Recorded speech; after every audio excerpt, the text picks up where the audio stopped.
what really happened with your host, Mike Rivero. You're listening to the Republic Broadcasting Network, where you'll find out what the Fukushima's going on. All right, so we're live on the air here, and my apologies to our audience. We had a little bit of a snafu here where I was unable to connect from Oahu to RBN at the start of the show, but I'm here now. The show is live today. We're not going to hit you with another replay show. So we're just going to pick up right here as if this were the start of the show and try and get some news on out.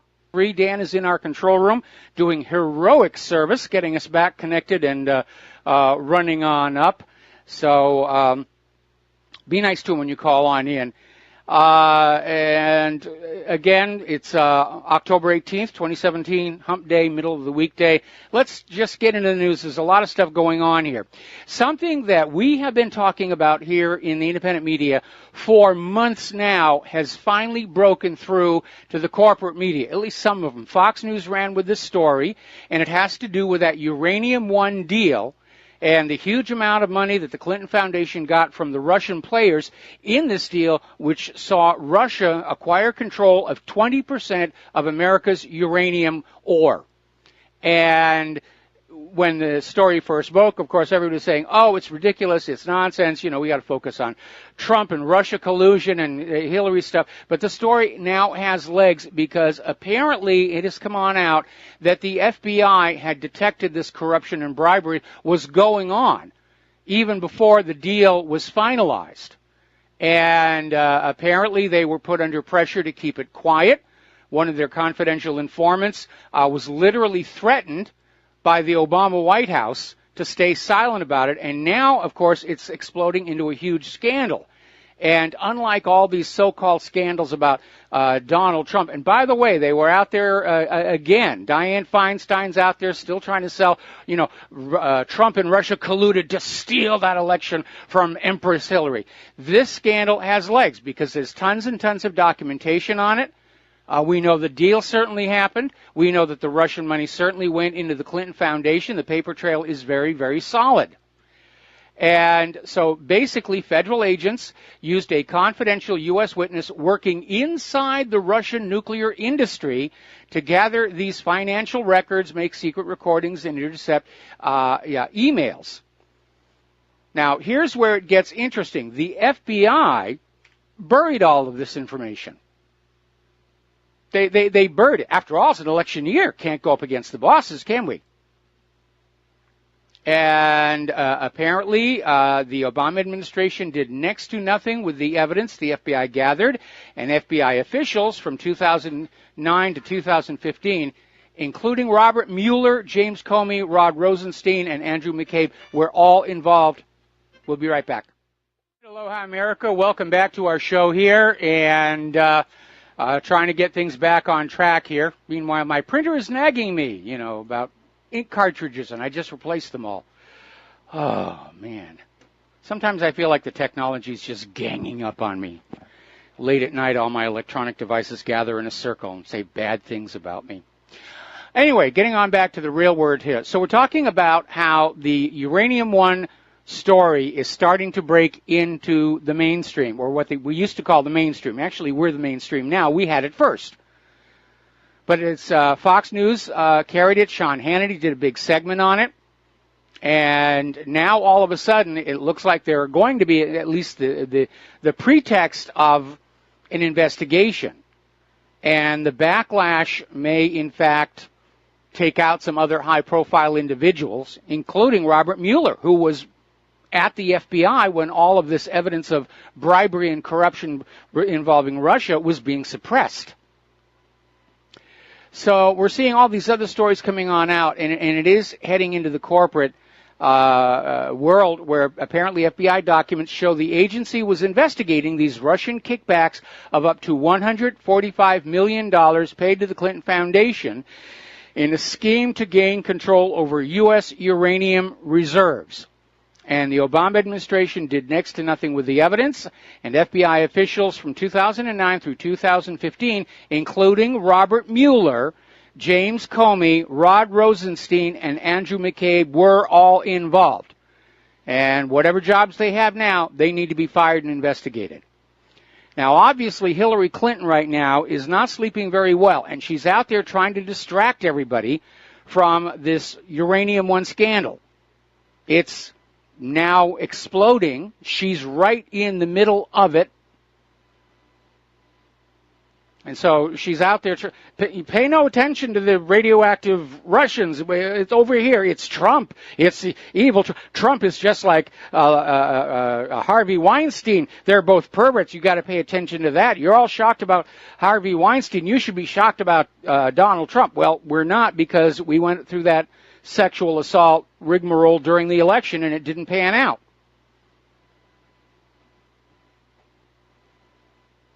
So it looks like this Uranium One scandal may be the device by which Hillary Clinton is finally permanently ejected from political life in a way that doesn't endanger the real dark secret, which is that narcocracy. Of course, the big issue is, will Hillary go quietly? And at this point, I wouldn't want to wager more than a nickel on her state of mind. Now, as a footnote to all of that, remember Christian Saucier, 29 years old. He was convicted of espionage for taking pictures when he was serving on a submarine of an area that is classified. And he didn't do anything with the pictures, and it was negligence, but they threw the book at him. And he's back in court now saying the fact that the Justice Department decided not to press Title 18 charges against Hillary Clinton, and she did far more than he did, calls for a reduced sentence. So I hope he gets it. It was definitely selective persecution, if you will. All right, we're going to grab a quick phone call here. Barbara in Florida, aloha. Welcome to the show. What's on your mind? Hello, Mike. What's on my mind is the fires in California. That sanctuary state, it just so happens that they arrested an illegal refugee. And these fires started in what they call the Emerald Triangle, and that's where they were growing pot for the recreational pot that just passed law in California. Well, so they're thinking that the drug cartels might have something to do with this. Well, I'm sure they're casting around there. I mean, the guy that they arrested claimed he set a fire to warm himself, but the temperature was in the mid-70s when that all happened. And, they're going to blame everybody for this. They're going to blame ISIS. They're going to blame, anti-vaxxers. Anytime there's a big disaster like this, everybody uses it to push their particular agenda. But it is a little ironic that after declaring itself a sanctuary state and open borders, and we welcome all these illegal immigrants in, it turns out that the first person arrested for the arson in all these fires in the wine country is an illegal alien. Anyway, thanks a lot, Barbara. We got to take a break for commercials, and we'll be right back to our show here. Now, Trey Gowdy, following the confirmation by the FBI that former Director James Comey had actually drafted out a letter exonerating Hillary Clinton before interviewing key witnesses in the email scandal, Gowdy now wants Comey to come back before the House Oversight Committee and say, okay, what the heck is going on here? So that is going to be opened up again. We might start seeing a lot of really depressed people wandering around Fort Marcy Park here in the next few months. Now, apparently, the investigators are still looking into Trey Gowdy's laptop, and the number of government documents found on that laptop that was used by Huma Abedin is now up to 3,000. That's a lot. And again, any classified information on there, it's a Title 18 felony violation. It's Title 18 felony violation. And yes, if you're trying to reach the website, the hackers are back slamming my site. All right, so let's spend a little bit of time on the Weinstein scandal because I'm enjoying it so much. Judge Janine, in her program, came on out and said, this isn't over. There's much more to come. And it's moving beyond taking advantage of young lovelies by elderly producers into the pedophile domain. And that some of that dirt is going to start coming on out. And that's going to be a vindication for Corey Feldman, who tried to go public on this a few years ago and was just crucified by the corporate media. And how dare you say that things like that would be going on? And yet we know that that stuff goes on all the time. You know, when you're working on a movie set, you actually have a lot of time to just sit and talk with your coworkers while shots are being set up. The only time you stop talking is when they call for silence and they're going to run the camera and the microphones.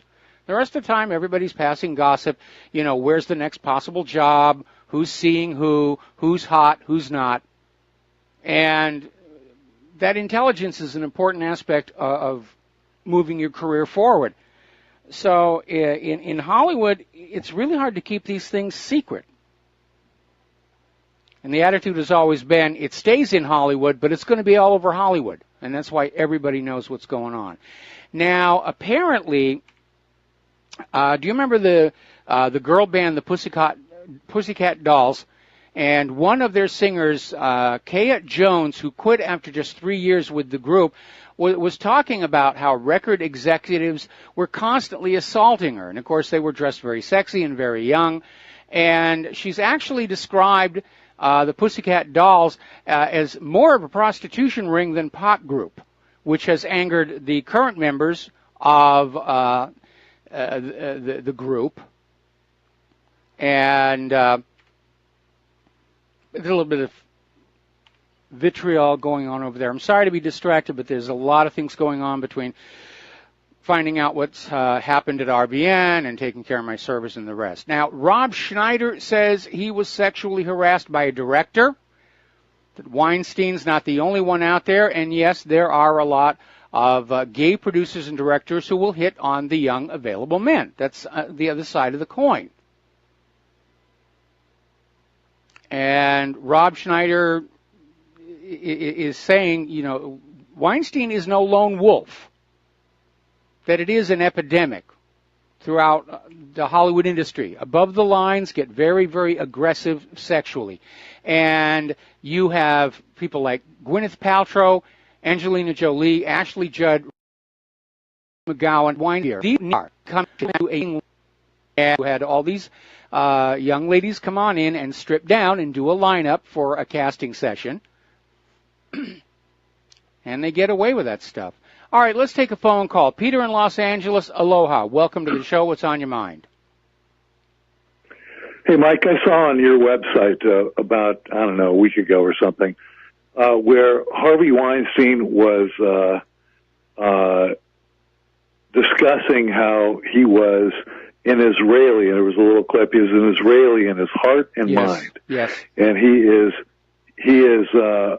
producing the Leon Uris novel, Mila 18, about the Warsaw Ghetto uprising, and talking and being interviewed and talking about this is about Jews with guns and how it's the birth of the modern Israeli who fights back and resists and all that sort of thing.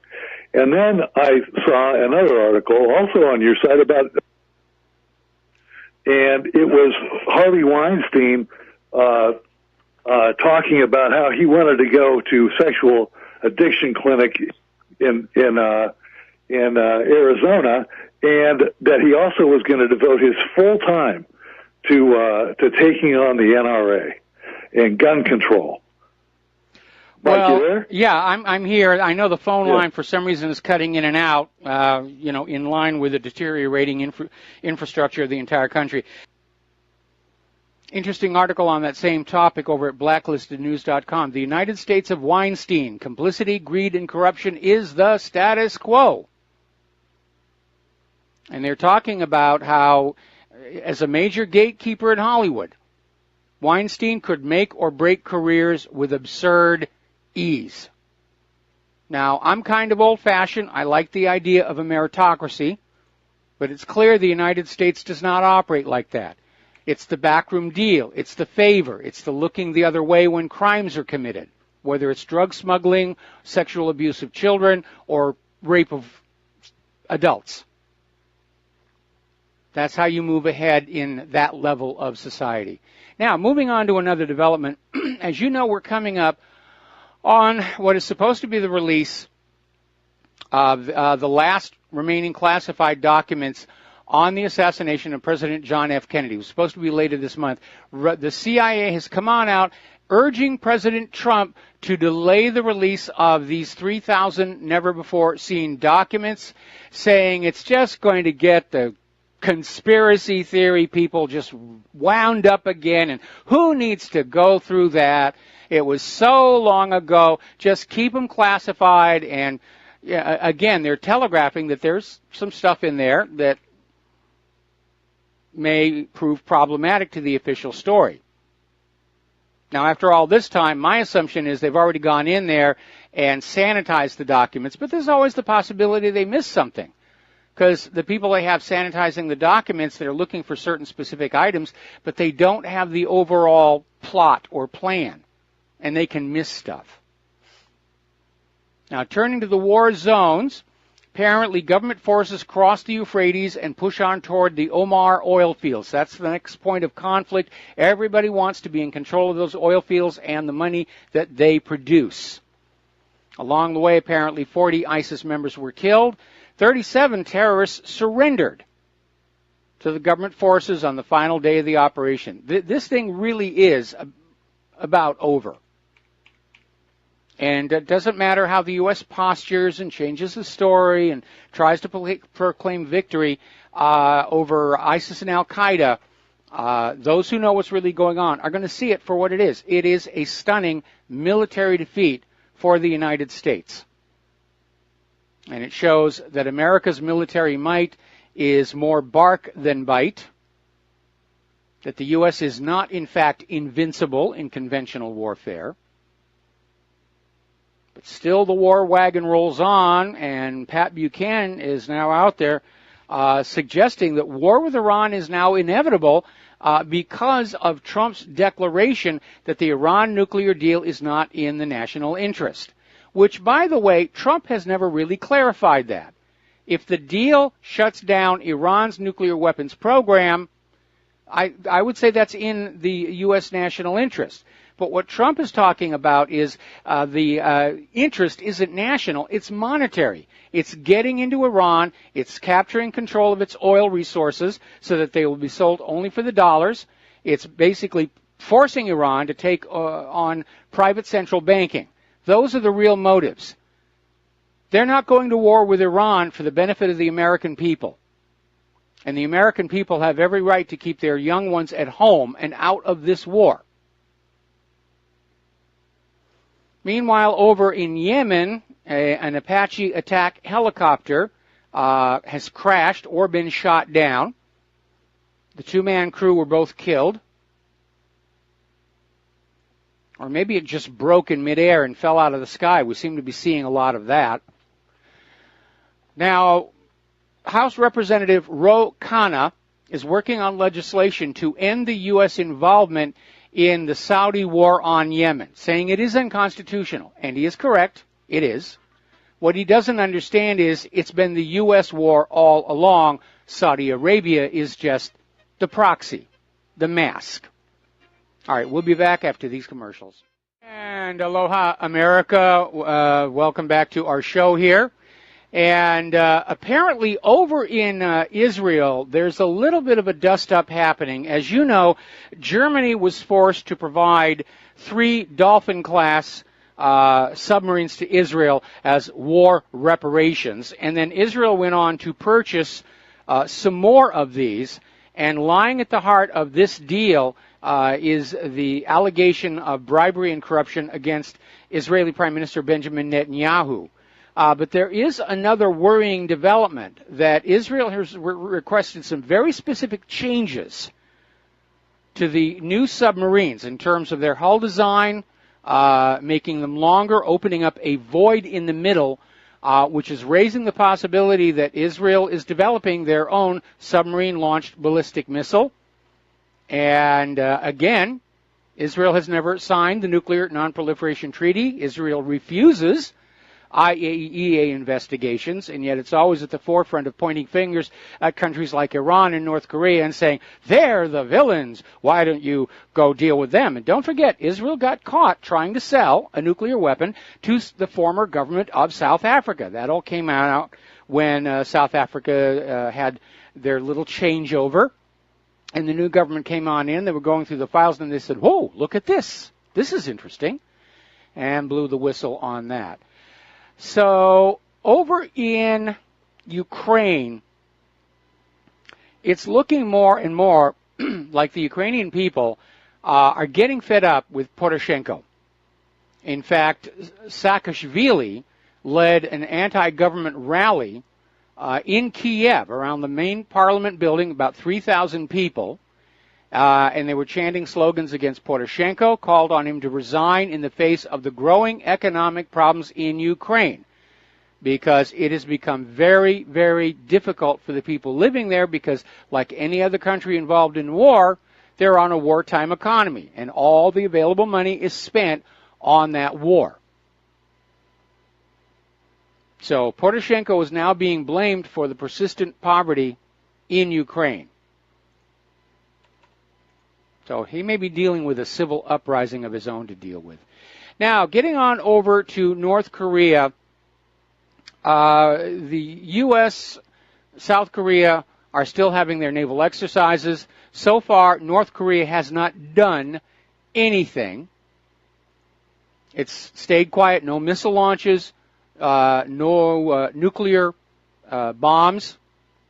But I do wish they'd stop flapping their yap, because apparently a North Korean official reportedly told CNN, or maybe CNN just made this up, that diplomacy to end the current crisis is off the table until the Democratic People's Republic of Korea can counter U.S. aggression. And they're saying that their bellwether for that is having a missile that can reliably hit the U.S. East Coast and urban centers like Washington, D.C. and New York City, which tells us that they still haven't got all the bugs out of the Taepodong 2, which has the range to do just that. But they do have a sad history of blowing up during staging and going off course rather wildly, so they got to work that out. All right, we're going to take a break for station identification. We'll be right back. And aloha, America. Welcome back to our show. We're talking about the various wars in the war zone. And apparently, early this week, the U.S. Army released their Training and Doctrine Command Manual, or TRADOC. And it basically shows a new strategy for how U.S. ground forces will operate, fight, and campaign successfully across multiple domains: space, cyberspace, air, land, maritime, against all enemies in the 2025 to 2040 timeframe. In other words, they're preparing for hybrid wars for decades to come. Remember, in the 1990s, the Project for the New American Century, their stated goal was 100 years of unending war by the United States to bring the war under the U.S. control. Looks like the neocons are still out there pushing this thing. But the new strategy under TRADOC calls for super-empowered individuals and smaller groups who are mobile and can simultaneously fight in every domain of warfare, which sounds grandiose. It almost sounds like they're trying to create the multi-role soldier, just like we have multi-role aircraft, which generally don't work too well. Okay, let's take a look now at the economic news. We're getting more and more signals from organizations like Goldcore that silver bullion prices are set to soar. Silver's actually been dollar for dollar outperforming gold for quite a long time now. Gold is being manipulated. Gold is being held down to discourage people from abandoning their paper equities and getting into gold. But silver hasn't caught their attention, and silver has done very, very well. And the per ounce price of silver futures as of Friday was $17.41, and analysts say it's poised for a big climb, particularly as the gold to silver ratio stands well above historical averages. Silver is definitely undervalued compared to gold, and that's why everybody thinks that's going to be taking off right now. Little bit of concern here, and again, this comes out of Donald Trump refusing to recertify the P5+1 Iran agreement and now talking about simply walking away from it, which has sent a message to the rest of the world. The American government is dishonest. They don't keep their promises. And we'd already seen that many times before. We saw it in Libya. Surrender your nuclear weapons. We promise we won't invade. Libya gave up their nuclear weapons program. They got invaded. Same thing in Iraq. Give up your chemical weapons. We promise we won't invade. Iraq gave up the chemical weapons. The U.S. invaded. Same thing in Syria. Give up your sarin gas. We won't invade. They got invaded. And now they're getting ready to do the same thing to Iran. Well, this awareness of the untrustworthiness of the U.S. government is now having repercussions in the global economic environment, where more and more countries are saying that using the U.S. dollar as a reserve currency is foolish because you can't know what it's really worth, if it has any worth, because it's all based on wishful thinking and the true faith and security of the U.S. government, which doesn't have any. And the awareness that basically using the U.S. dollar as a global currency has never been run as a fair system by the United States. They took advantage of it for profit to dominate other countries, and that's why so many countries are throwing off the dollar system, with Russia and China leading the way, which is why Russia and China are now being demonized in advance of a war to bring them back under the U.S.-dominated system. And unfortunately, the attitude that seems to be coming out of Washington, D.C. and the Pentagon is, yeah, we realize we might lose this one, but we're going to give it a go anyway. Because after all, it's not my kid. Apparently, over in Chicago, Alderman Edward Burke wants to end the war on cash. And he's basically authored an ordinance, which he submitted at last week's City Council meeting, to ban Chicago businesses from banning cash. And I think that really is a very, very good idea. And as I mentioned before, if you're not allowed to have cash, you're dependent on the banks, you're dependent upon the banking systems. And we had an event down here at the local Safeway where that electronic system that took credit cards, debit cards, EBT cards, all of it, it went down. We don't know if it was the internet went down or their local server went down, but we had a store full of people holding plastic cards that couldn't get to their money to pay for their groceries. They had to leave them behind. Only the people who had cash were able to walk out of that market with their purchases. We're going to take a moment here to do a shout out to our on-air affiliates who are just now rejoining our network. Now, as you know, another piece of fallout from our foreign policy is that more and more countries are starting to not want to do business with American companies, and they're going elsewhere. And a good example would be there was this country in the Middle East that was getting ready to buy a whole bunch of Boeing aircraft, and at the last second they pulled out of the deal and said, we're going to go on over and get our aircraft from Bombardier. Well, Boeing decided, well, to heck with you, we'll just acquire Bombardier.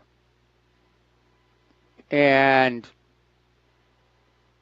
all of a sudden, Airbus has come on in, and they're making a play for Bombardier.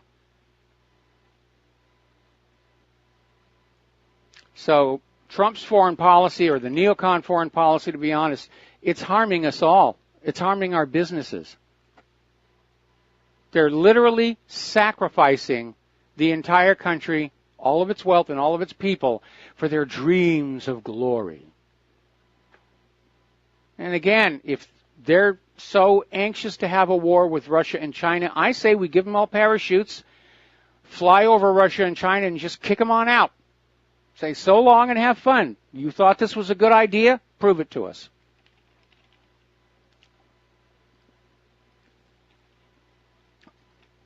Now, getting into immigration, tensions are building in Europe. More and more of these horrible stories are coming on out.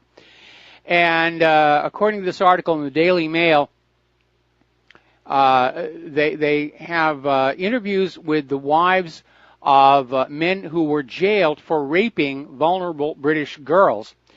And they come from a culture in which non-Muslim girls are seen as valid prey, if you will. And apparently the attitude is white girls are filthy. And they blame the victims. It's all your fault. And unfortunately, we're dealing not with just individuals. We're talking about organized gangs of these refugee men that work in packs that just go on out and start attacking young white girls and teenagers. And despite efforts to try and keep this out of the public eye, at least in the corporate media, the word is getting around. Over in France, over the last 2 years, 239 people have been killed by terrorists. These are wartime numbers, by the way. And yet France persists with this open border idea. We welcome the refugees. We don't need to vet you. We don't need to check out if you're a terrorist. I would say, and I know this makes me a nationalist, and right now that's a dirty word in this country, but a government's first obligation is to the people of that nation. And everything else has to come afterwards. And the globalists have a different idea, that the leaders of the individual nations are just figureheads. And the global rulers will rule everything. And they're doing a lousy job of it. I mean, let's look at what the open borders have done here in the United States and all across. It's been very, very destructive. Now, Britain's top domestic intelligence officer is warning that Great Britain is under unprecedented threat from Islamic terrorists, and says that they've foiled 20 plots in the past 4 years, but he says future successful attacks are inevitable. The threat is multidimensional, evolving rapidly, and operating at a scale and pace we've not seen before. This is coming from Andrew Parker, the Director General of MI5. He says, it's at the highest tempo I've seen in my 34-year career. Today, there is more terrorist activity coming at us more quickly, and it can be harder to detect. So, once again, how's that open borders idea working out for you? When you're bringing in populations who refuse to integrate, may have criminal records, may come with cultural beliefs of superiority over the locals, it's going to cause problems all over the place. Now, over in Austria, as you know, they had an election, and a nationalist, Eurosceptic, won.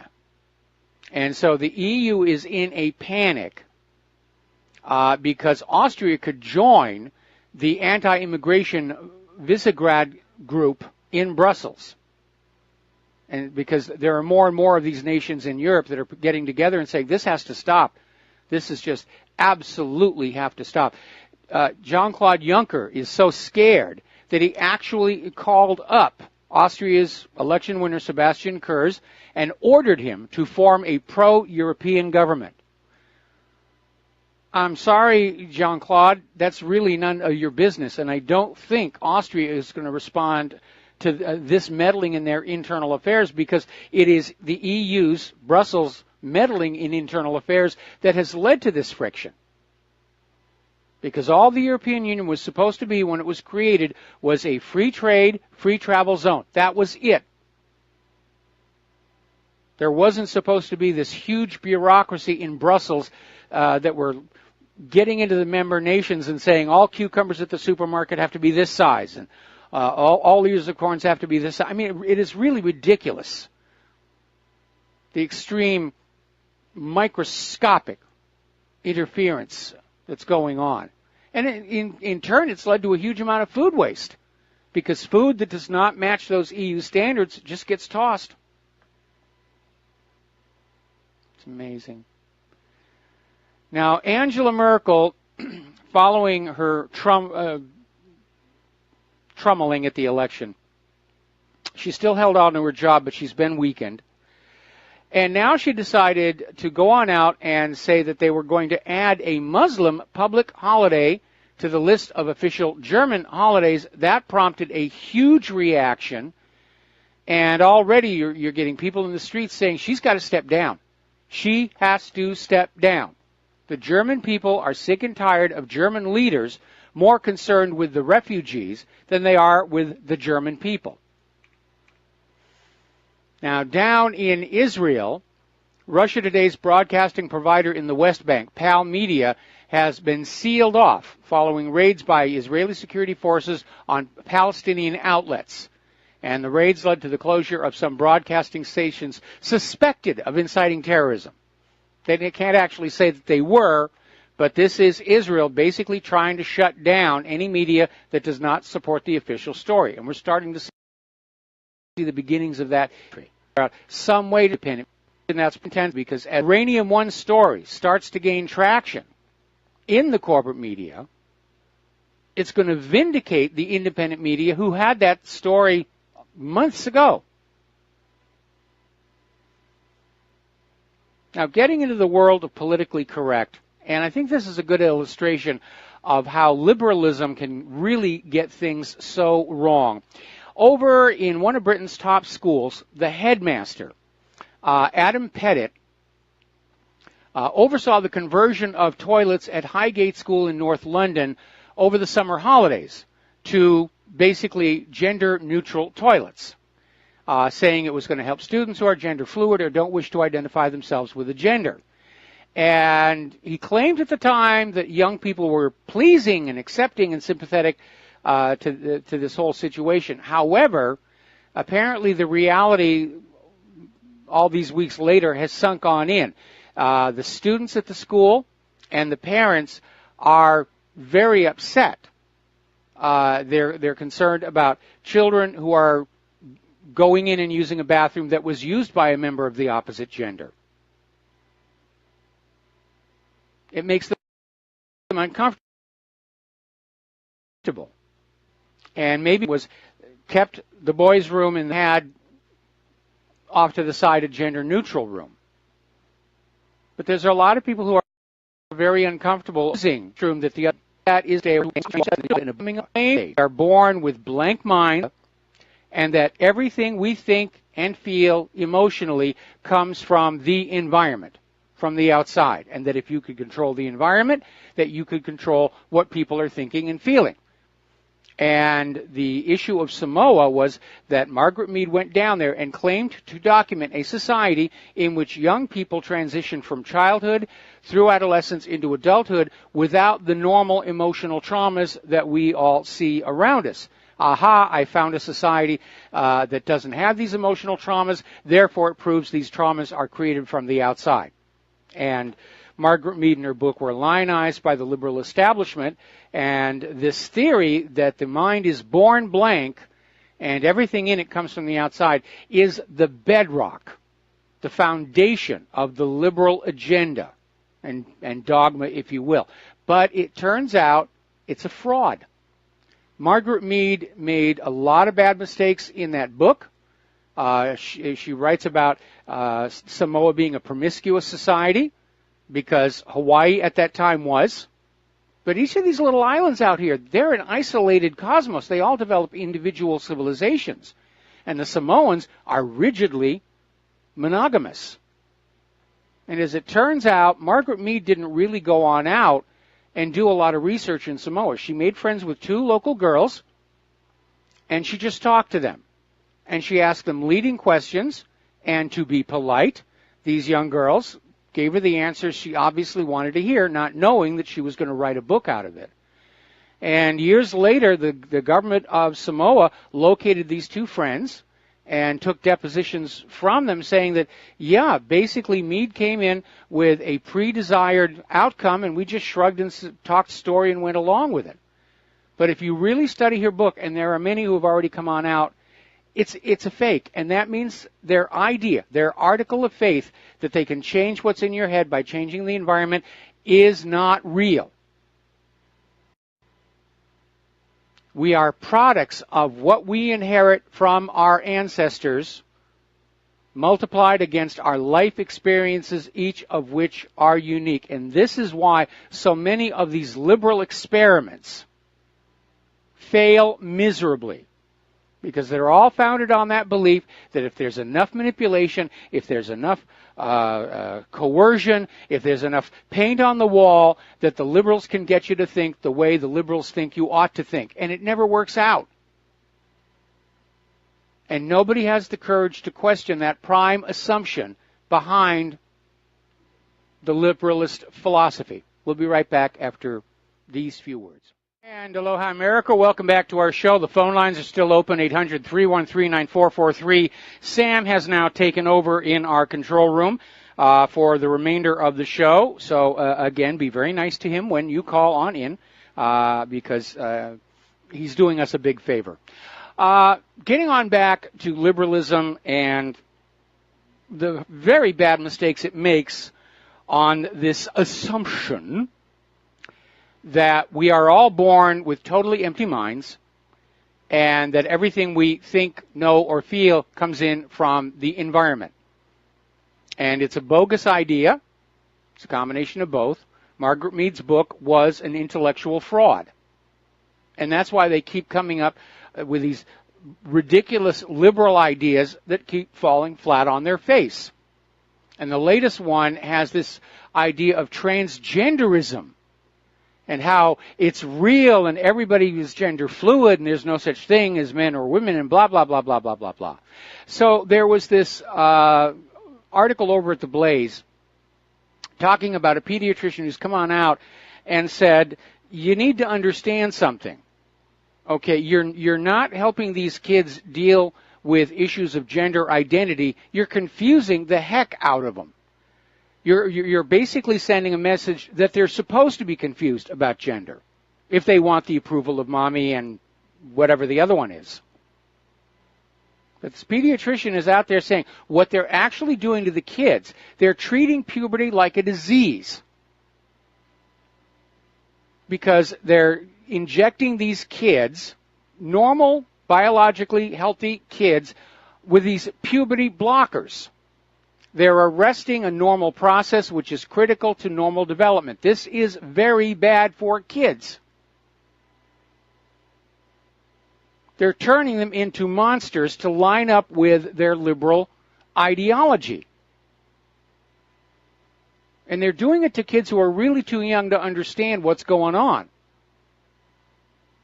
But that's really what it is. It's chemical castration. And again, they're forcing an idea, an agenda. There was that woman who forced her son to live like a girl and is now forcing drugs on him to trying to start the process to turn him into a girl. Not even a word of what the son wanted. Just mommy wants a little girl instead of a little boy, and so we're just going to do some engineering here. It's amazing here. All right, a little bit of good news. If you live in Los Angeles, look up in the sky. It's a bird. It's a plane.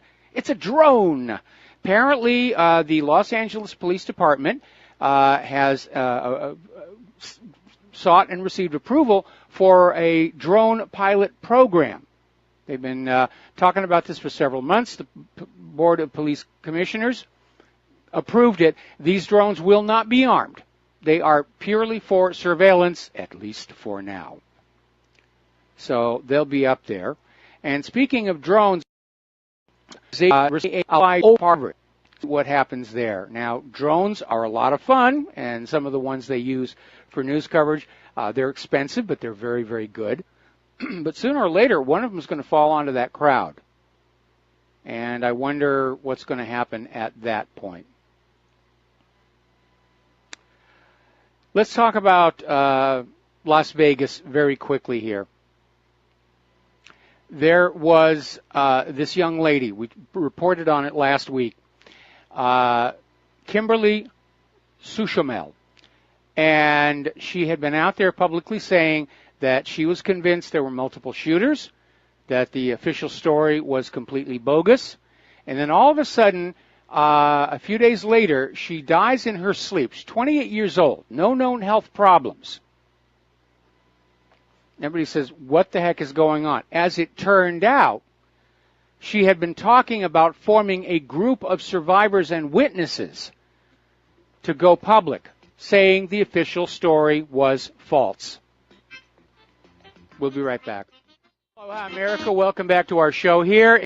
Well, I mean, there's no secret to the fact that the U.S. military views its draftees or inductees during wartime as laboratory animals.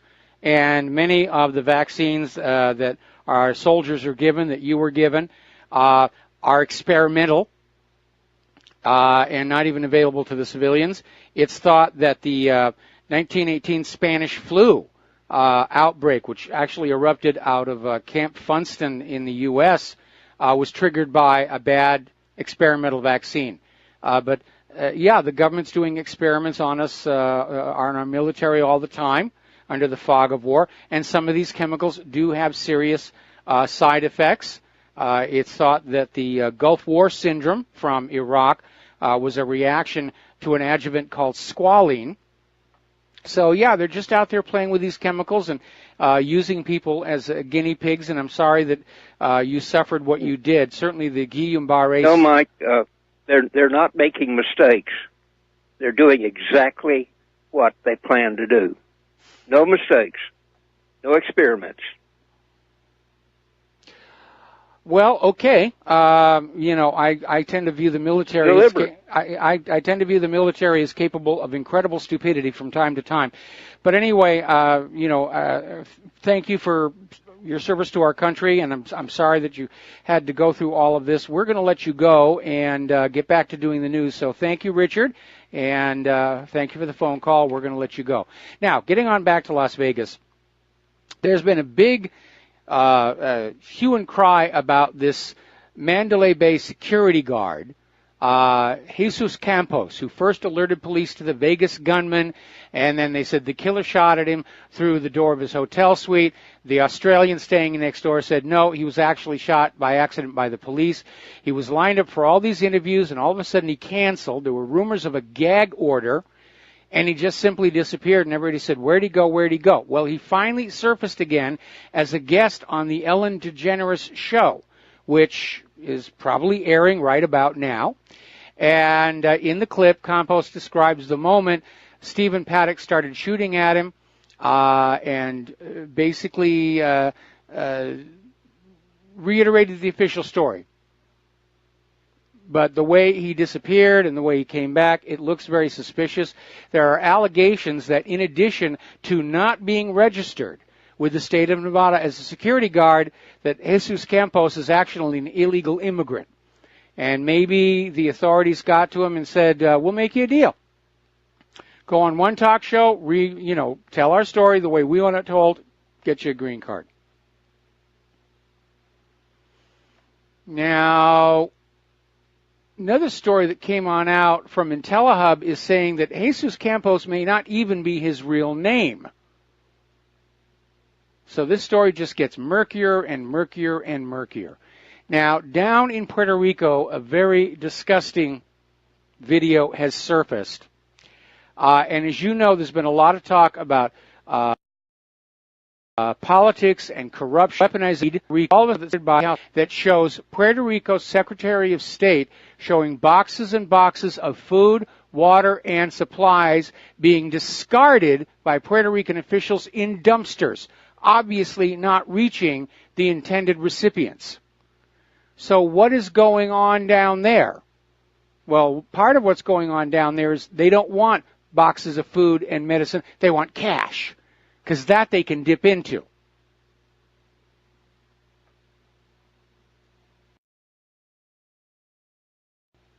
Ricans other than their current political leadership. They need somebody with humanity to be out there. Over in San Diego, their hepatitis A outbreak has now reached 19, and it's a one-person increase over last week. That's the number of deaths here. The case counts increased from 490 to 507, according to the County Health and Human Services Agency. And it is primarily emerging among the region's homeless and drug-using population. We already know it's reached Angeles area. Show up very quick. The homeless are living the lives of the hobos, and it looks like we've got another problem with Skype. Not getting our signal. Let me look at this real quick. Skype has just been really, really terrible over the last few days. And no, it says that it's okay right now, so we've got something else is going on. All right, let's see. Is that better? Oh, it's clearing up for now. All right, momentary glitch. Maybe the hamster tripped over in that little wire wheel thing. Now, here's another article that came on out. This is from Blacklisted News. Fraud, Exploitation, and Collusion. America's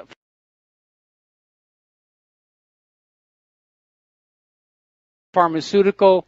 This where they're basically talking about an industry that routinely kills hundreds of thousands of Americans and suffers no consequence for it. And we've given you the numbers on deaths by medical mistake. Death by medical mistake is the third leading cause of death in the United States after cancer and heart disease. You are something like at least 9 times more likely to be killed by your own doctor than by a terrorist. And they're trying to finally deal with it from this opioid pandemic, which is finally fired up the corporate media and the politicians and saying, yeah, this has gone too far. But 60 Minutes did this investigation, and what they found is that Congress and the drug companies worked together to cripple the DEA's ability to fight opioid abuse. And we're not talking about street heroin. We're talking about the opioids that are sold by those people in those clean white coats over there at the pharmacies. That's what we're talking about. And they just want to keep the business going. They want to keep the population addicted for the same reason the illegal drug dealers do. It's a steady revenue, steady income. So let's talk a little bit about computers, because there's a major problem there. Excuse me. According to an article that we have over in the Hacker News, there's a serious crypto flaw that allows hackers to recover the private RSA keys used in billions of devices. And the crack attack for Wi-Fi was supposed to be the worst vulnerability. This one's turning out to be worse. Microsoft, Google, Lenovo, Hewlett-Packard, and Fujitsu are warning their customers of a potentially serious vulnerability in widely used RSA cryptographic library produced by German semiconductor manufacturer Infineon Technologies. And apparently this vulnerability does not affect the elliptic curve cryptogram and the encryption standard itself. Rather, it resides in the implementation of the RSA key pair generation by Infineon's trusted platform module.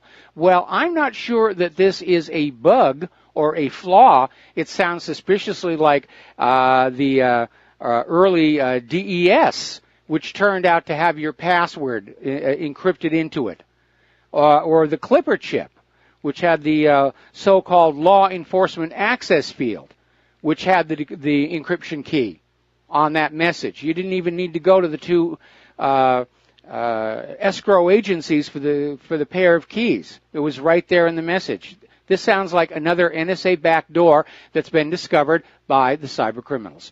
Let's take a phone call here. George in North Carolina. Aloha. Welcome to the show. What's on your mind? Aloha, Mike. She can't shake out of it with this Uranium One deal. I got some strange feeling that we can get her with, in my philosophy, we can get her with espionage and maybe treason as well. And I was just wanting to know if you have the same, any kind of thoughts on what that might, entail. Well, I think Hillary's enemies were looking for a way to ease her out of public life without risking exposure of what we like to call the narcocracy. So they're not going to go after the email scandal because that would be a scandal that would be so big it would bring the entire government down. So I think they're picking up on this Russia Uranium One deal, and that's going to be enough to tarnish Hillary for life. And she and Bill Clinton may, in fact, leave the United States. And they've already shipped some of their money over to other countries. And they may go someplace where there's no extradition, and that will be the end of the matter.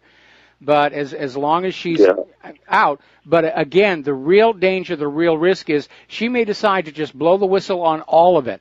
The gun and drug running by the CIA back in Arkansas in the 1980s. All the people who were using the Clinton Foundation as a slush fund or a tax avoidance scheme. She could blow it all on out, and that would be a big enough scandal to bring the whole government down. Well, I think that would give somebody in the deep state or elsewhere the authority pretty much to take her out. And, that would almost be as well as put her in jail, I believe. Well, we'll see what happens. Again, I'm sure that the Clintons and all their friends are out there saying, no, don't go with this, don't go with this. We're going to ruin everything here if you dare prosecute Hillary. But I think we might see Bill and Hillary decide it's time to retire to some other part of the globe. All right. Well, I hope it's not Hawaii for your sake. Well, I hope so, too, because every time Obama would come out here for Christmas, I mean, the traffic jams were unbelievable. But I meant someplace without extradition. Maybe they could go back to Haiti. I'm sure they'd be welcome there. Now, that would be justice. They would really love them down there. Oh, absolutely, absolutely. All right, well, George, thank you for the phone. Oh, did you have something else? I was just going to tell you do great work, man. I've been listening to you for almost a year and a half every night. I'm pretty hooked now. All right, well, thank you very much for the phone call. We're going to let you go. Getting on back here to the news, we're again about the computers. Apparently, and this is being reported over in shtfplan.com, there's a massive Wi-Fi flaw that affects all connected devices. And it's followed up with the question, you have to wonder if it was corrupted on purpose. And we know that the NSA, in the age of computer encryption, has gone down the path of forcing back doors into all of our electronics to be able to spy on us. And unfortunately, the bad guys find those doors. So apparently the security protocol, the WPA2 protocol, is now has a flaw in it that exposes wireless internet traffic to malicious attack. And again, the bad guys are winning on this one because the government's too busy blowing up the rest of the world. We're going to take a brief break for some commercials, and then we'll be back with a phone call. So stay tuned. We'll be right back. Now, one of the gizmos that the technophiles are getting for their children is children's smartwatches. And the children's smartwatch, in addition to the things you would expect a watch to do, tell time, possibly have a compass, they also include a SIM card to communicate with the cell telephone network, and they have a GPS. And the whole point of it is that you, at your home, on your smart device, can know where your child is as long as they're wearing that particular watch. Unfortunately, it turns out these devices have got some amazing loopholes that can, for example, the mobile phone SIM card can be accessed remotely, which means child predators, like those in Washington, D.C., can also log in and see where your child is and where they're going. And even worse, they can intercept and change the geographical location of the watch in what is known as location spoofing. So when you're looking on your device at home, it's going to say your child is, at the schoolyard, when in reality he's being taken somewhere else. And my question is, have we become a nation where these companies are putting out these products with these grandiose promises, and they just don't care about the fact that they really don't work or they're easy to get around? There are so many flaws in our system, and a lot of them are, in fact, there by design, courtesy of the NSA. And the cyber criminals know that they're there, and they're hunting them down, and they're finding them. Now, privacy rights group Privacy International says it has obtained evidence for the first time that British spy agencies are collecting social media information on potentially millions of people. They're watching everybody. Boy, that's got to be a boring job. And aloha, America. Welcome back to the show. Hour number, it's hour number 3 already. How time flies. We're talking with James in Atlanta, and we're talking about Howard Hughes. And for those of you, most people have heard the name Howard Hughes. There was that movie portrayal of him by Leonardo DiCaprio, which was a little bit less than accurate. There have been a number of good books about his life. There have been a number of outright frauds. Everybody's trying to make money off this guy. But basically, he was born into money. His family had a machine tool business. And Hughes Tool and Die was the company that first came up with the drill bit with the rolling wheels at the end of it that would break through the rock without wearing out the drill. And they made a fortune with that. That was the cash cow. And Howard himself, when he inherited the fortune, he took it on over and he got into aviation and built some amazing aircraft, set some amazing flight records. The Spruce Goose used to be in Long Beach, California. Now it's at an aviation museum somewhere in Northern California. I did get to see it and sit inside it when it was in Long Beach. Now they use that dome as a movie set. And after he got done with the aviation, he got into movies. And he produced a lot of movies, originally about famous dogfights and air battles and stuff. And he lived the high life. And then he became a recluse. Unfortunately, he had injured his back during a crash of one of his planes, and he got hooked on the painkillers, and they began to take a toll on him. Was that prescription medication, or does anybody know what he was actually consuming? I was just, as far as I know, it was just codeine, and it caused all kinds of other complications. But it was at that point that he basically moved out to Las Vegas to that penthouse on one of his hotels and just stayed there until he died. Well, he spent some time in the Bahamas for some reason, but he was also a big landowner in Hawaii and Las Vegas. Oh, yeah, he owned land all over the place. In the Bahamas, he actually had a home made out of the fuselage of an aircraft. And the wings were gone and everything, but it looked like it was an aircraft. But you'd go on board, and it was basically set up to be Howard Hughes' home away from home. Well, maybe his mental condition is kind of like some of these football players. Maybe his brain, he just got damaged in the airplane accident, so that's how they portrayed in the movie. Well, I know, but that really isn't accurate because there was nothing wrong with him mentally. He just got older and older and more infirm. But the medications that he were on really messed him up. What he injured in the plane crash was his back. Okay. All right, Mike. Thanks, and have a great day. All right. Thanks an awful lot. We're going to let you go. The phone lines are open, 800-313-9443. Getting on back to the world of computers, apparently their bug tracking database was hacked in 2013, and Microsoft kept that a secret. And we're starting to see this pattern where all of these companies are trying to hide the fact that they've been breached because it looks bad to the public. It opens the way for possible civil litigation. And in general, it's creating a public climate against that idea of shared information in the cloud. We want our information at home, under our own control, on a little portable flash drive, a little shirt pocket hard drive. I have one around here somewhere I was going to use as an illustration.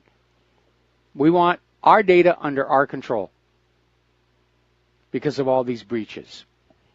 So, according to 5 former employees of Microsoft, interviewed separately by Reuters, the breached database had been poorly protected with access possible via little more than a password. Now, here's the issue. Why would somebody want to hack into a bug tracking database?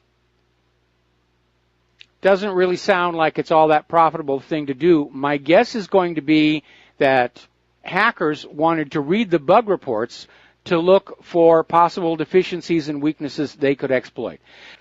Getting on back to the computer news, malware has now become a business in and of itself, and apparently hackers are selling ready-made ATM malware on an underground hacking forum that anybody can buy for around $5,000, which will allow you to basically hack into an ATM and force them to spill out all the cash they have. And you can buy it. You don't even have to be a hacker yourself. It's ridiculous how out of control this stuff really is. And the government doesn't seem all that concerned. As long as they can continue to spy on you, well, we'll just deal with the other stuff.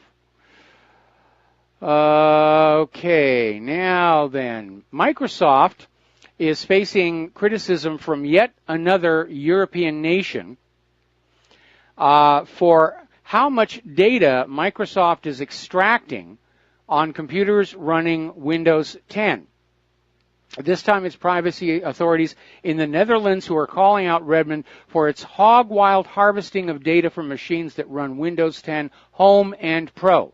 The Dutch Data Protection Authority said on Friday it will impose sanctions on Microsoft should the American tech giant fail to make changes to its software. A particular concern to the agency is the way Windows 10 collects and transmits user telemetry data and the way it gets user consent to slurp their goodies. Essentially, we're told the operating system does not make it clear what information is beamed back to headquarters and why, and the Dutch want this clarified and made obvious to the computer users. Would make sense to me. Now, over in Britain, intelligence agencies are fingering Iran for a brute force attack on the UK.gov email accounts. This is an unpublished assessment by British intelligence obtained by the Times, pointing the finger of blame at Iran. Well, first of all, we all know it is, in fact, in the current state of the Internet, impossible to identify a hacker because they're going to route their hack through multiple machines on multiple countries. You only have the IP of the last machine in the chain to tell you where the attack came from. So this is more of this Iran bashing that we're seeing. Remember when they blamed North Korea for the Sony hack and it turned out it was actually an internal leak? Remember when they were bashing Russia over the DNC emails and that turned out to be an internal leak? Now, do you remember FinSpy? This was this surveillance malware. It's back. It's infecting high-profile targets using a new Adobe Flash zero-day exploit delivered through Microsoft Office documents. Security researchers from Kaspersky Labs have discovered a new zero-day remote code execution vulnerability in Adobe Flash, which is being actively exploited in the wild by a group of advanced persistent threat actors known as Black Oasis. The critical type confusion vulnerability could lead to code execution and affects Flash Player 21.0.0.226 for major operating systems including Windows, Macintosh, Linux, and Chrome operating system. Now, Kaspersky Lab reported the vulnerability to Adobe, and the company has addressed the vulnerability with the release of Adobe Flash Player versions 27.0.0159 and 27.0.0130. So if you're still using Flash, you need to get that updated. Now, here is another story. This is out of the Daily Mail in Great Britain. Almost all home routers are at risk of being hacked. And this is another report on this massive flaw in Wi-Fi protection that lets cyber criminals break in and spy on you. And basically, it's that WPA2 security. And it's been cracked. And that means cybercriminals within physical range of any WPA2 protected wireless router, which includes almost all home users, can spy on your every move online. I remember when they made the big push saying you've got to move from WEP to WPA2. WPA2 is much more secure. Nope. Hackers exploiting this move could get access from your smart devices, including baby monitors and internet-connected security cameras.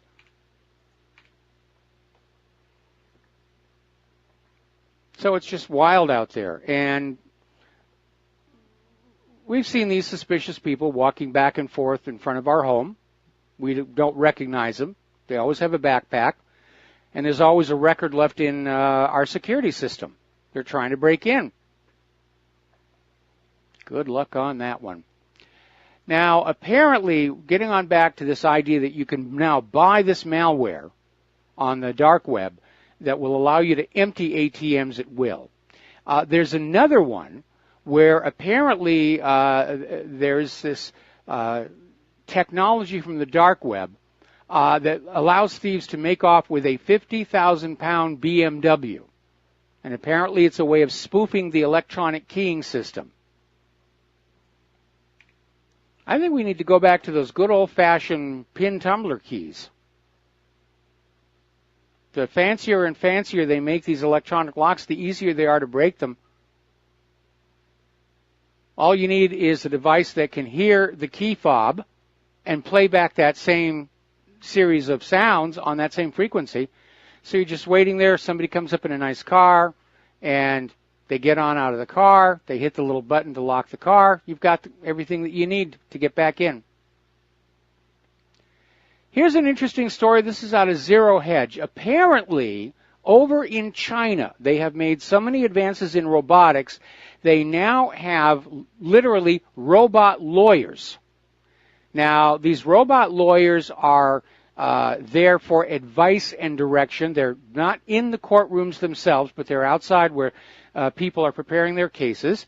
And basically, the robot is called Xia Ofa, and it answers to over 40,000 litigation questions and 30,000 legal issues. And a member also posted a story at whatreallyhappened.com about how there's actually now been a test battle, giant robot battle. You know, it's the thing of science fiction and movies. They actually had one between Americans and Japanese, and the Japanese won one, and the Americans won one. And it certainly looks like an interesting area of development. Getting on back to the computers here, to nobody's surprise, the iPhone 7 is outselling the iPhone 8. And the reason is very simple. Experts are saying that for the increase in price to go to an iPhone 8, there's a lack of significant enhancements. I mean, I remember when smartphones first came on out, and there was a lot of room for new things to be in them.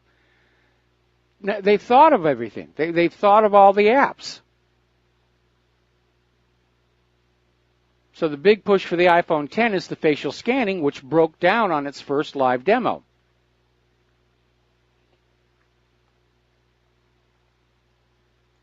And people aren't going to buy the newest iPhone just because it's the newest iPhone. Our economy can't support that anymore.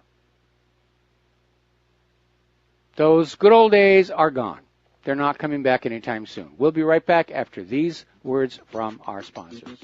And aloha, America. Welcome back to our show here. We're still talking about computers. And rather interesting insight coming out of an article over at the Daily Mail in Great Britain, where engineers working on AI are saying that they're not infallible. In fact, the more they mimic the processes of the human mind, the more they can make the same kind of bad decisions and choices that humans do. And that these digital brains are as error-prone as human beings. And they're saying that basically something needs to be done about it now, or we're going to have a really toxic future. I mean, if you look at how terrible life is under the current state of the art in software in this country, and then imagine that much of your government and business is being taken over by artificial intelligence computers with that same low quality of writing and debugging, you're going to have major, major issues. Now, also in the Daily Mail is another interesting article. Apparently, Google's AI machine, its learning AI, has been able to replicate itself for the first time.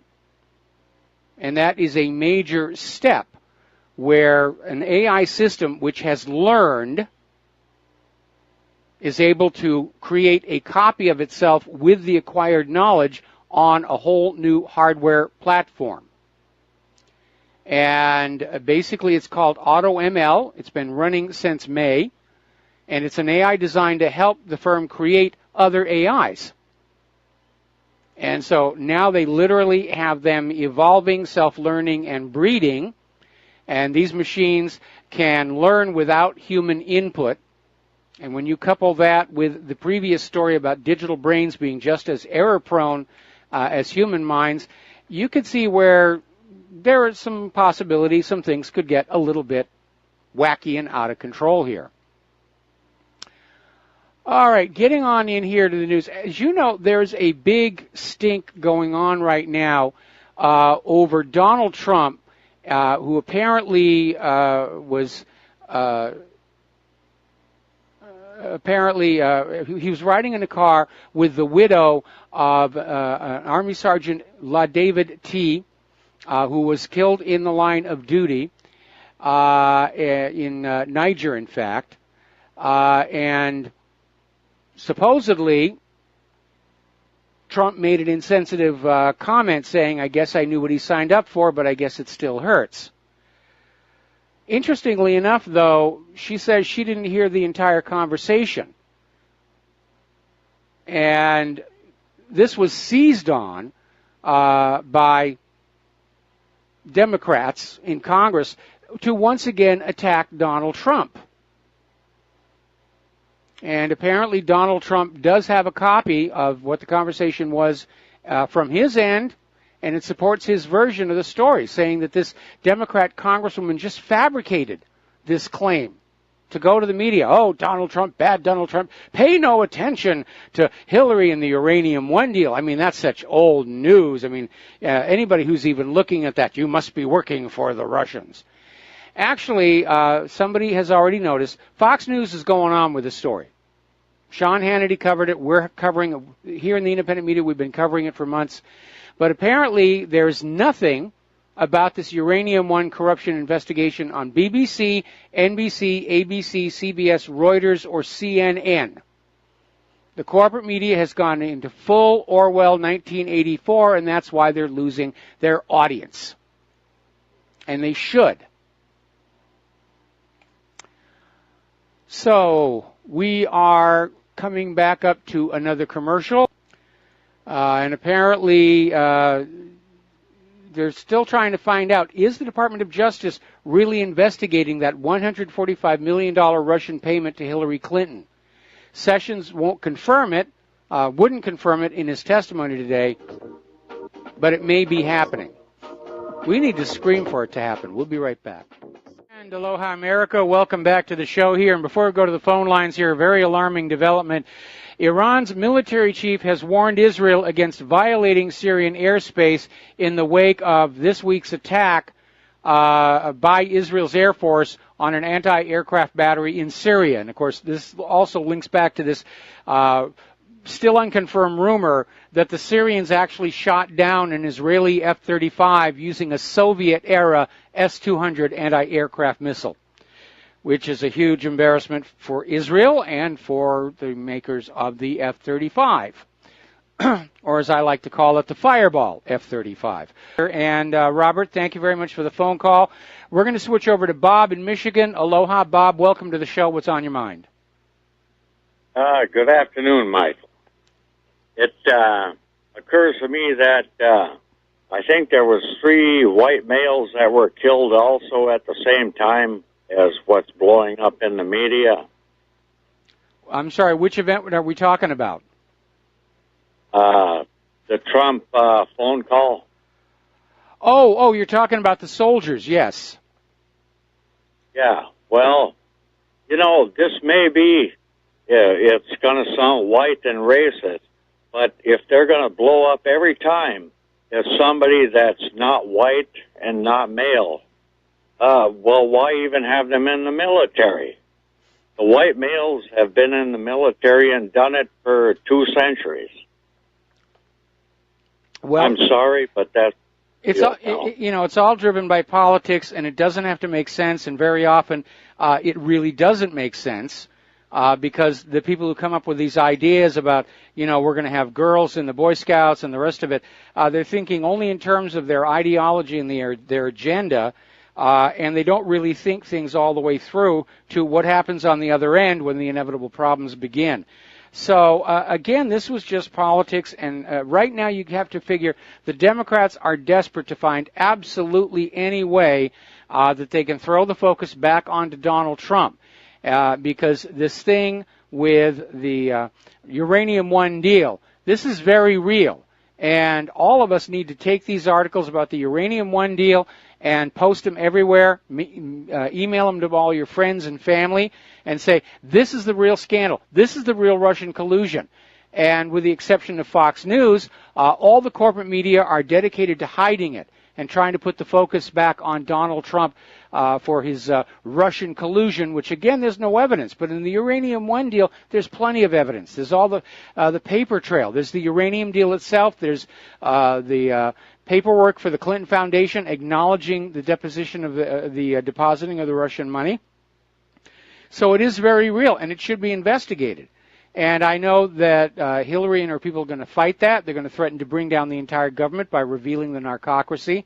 But this is a very, very ugly time. And, I'd like to see it happen. And we know there's going to be something that will trigger that final collapse as it was in the Soviet Union. Well said, sir. Thanks for your time. All right. Well, thank you very much. Now, we mentioned this the other day.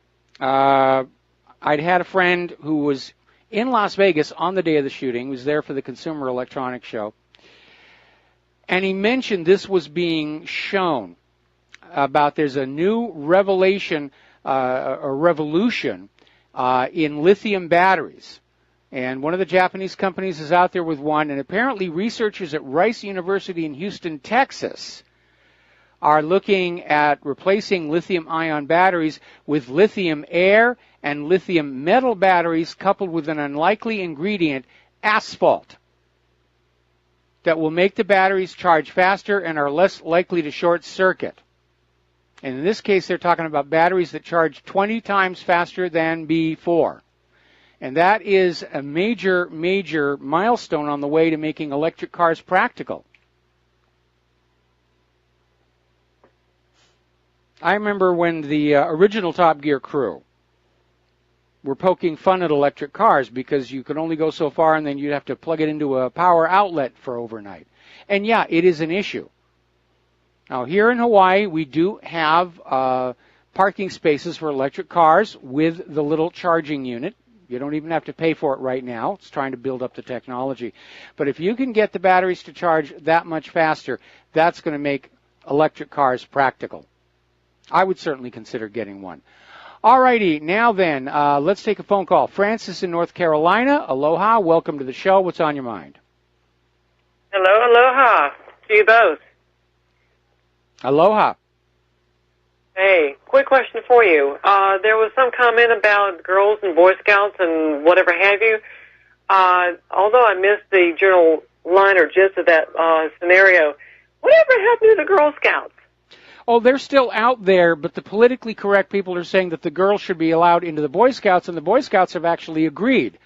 And, of course, it may make the PC people very, very happy.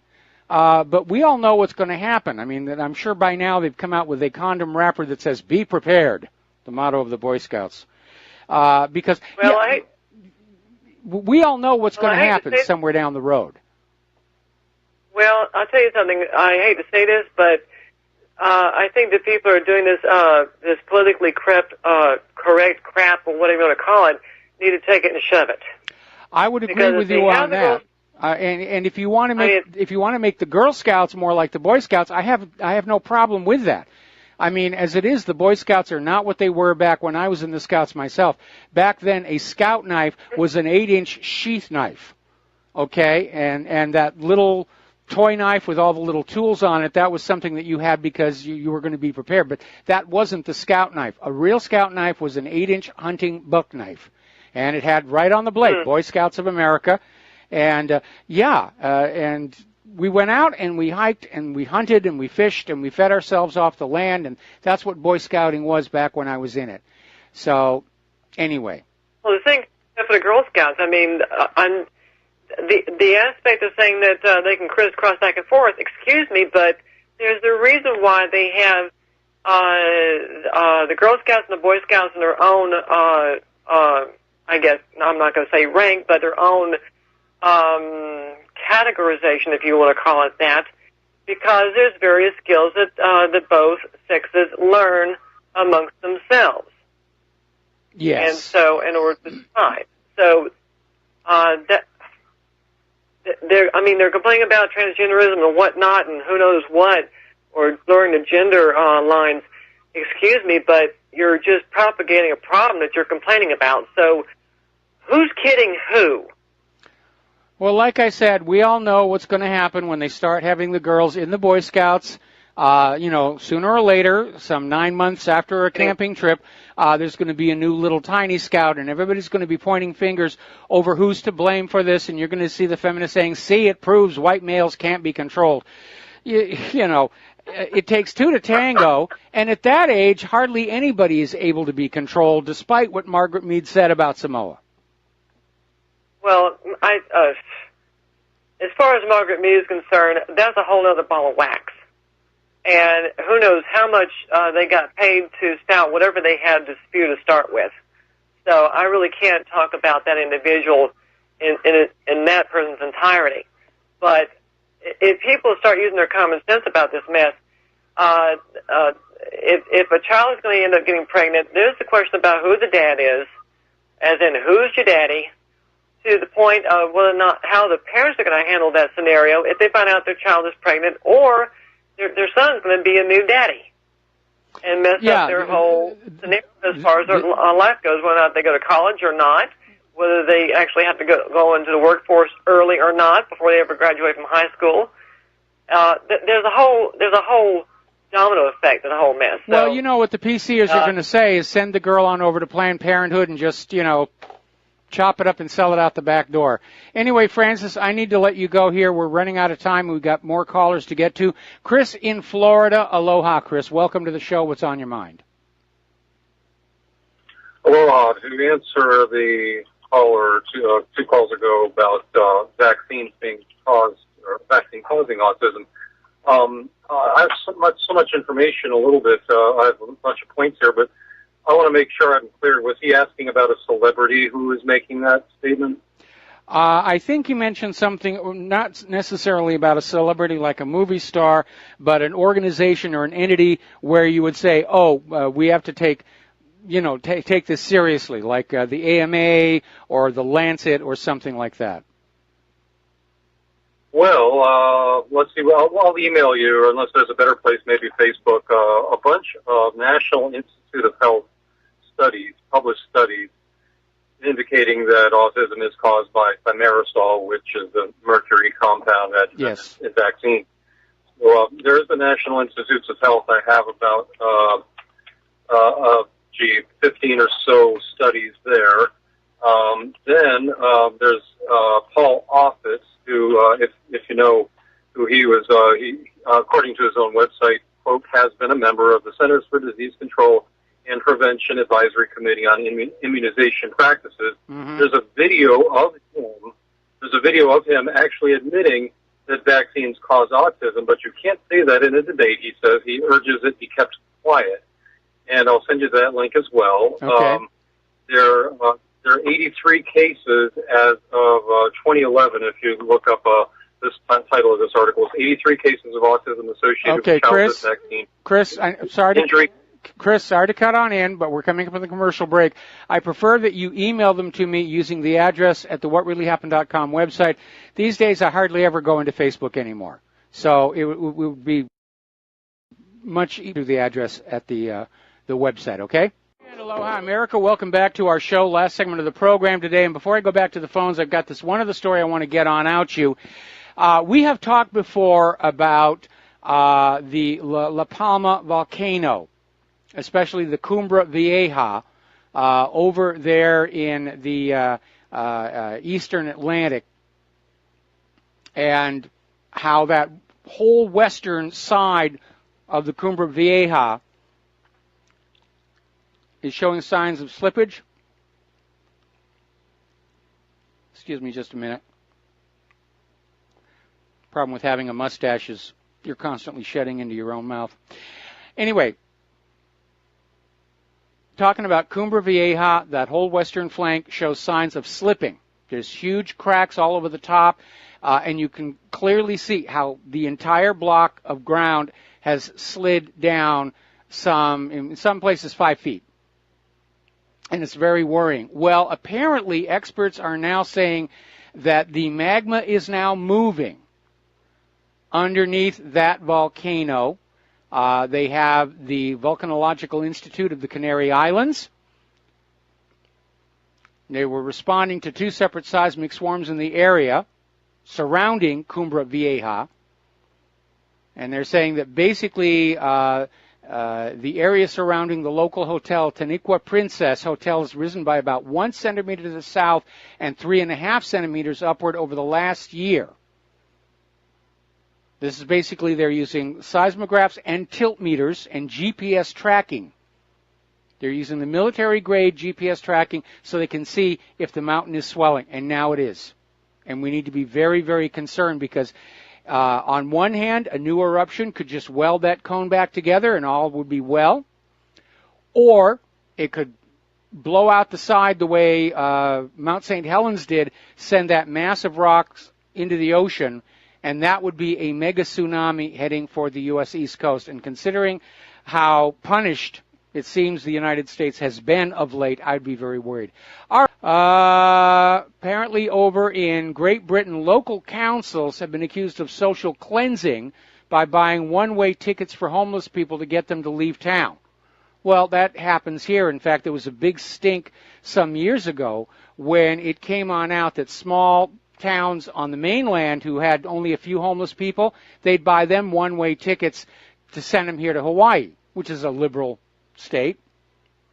And it got to be a real ugly stink. Well, now Hawaii has another program where homeless people who can document that there's somebody willing to take them in on the mainland will be provided a one-way airfare ticket to get off the island. Because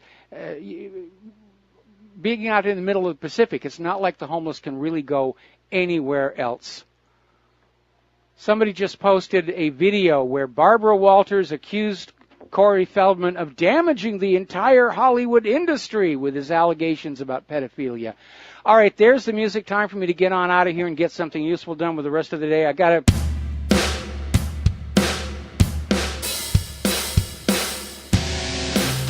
This is William, hopefully your favorite videographer from Two Hats Publishing. I hope you enjoyed this video. If you like it, please leave comments below, or like, follow, or subscribe to us and get notices of all our videos. We love it, even when you call.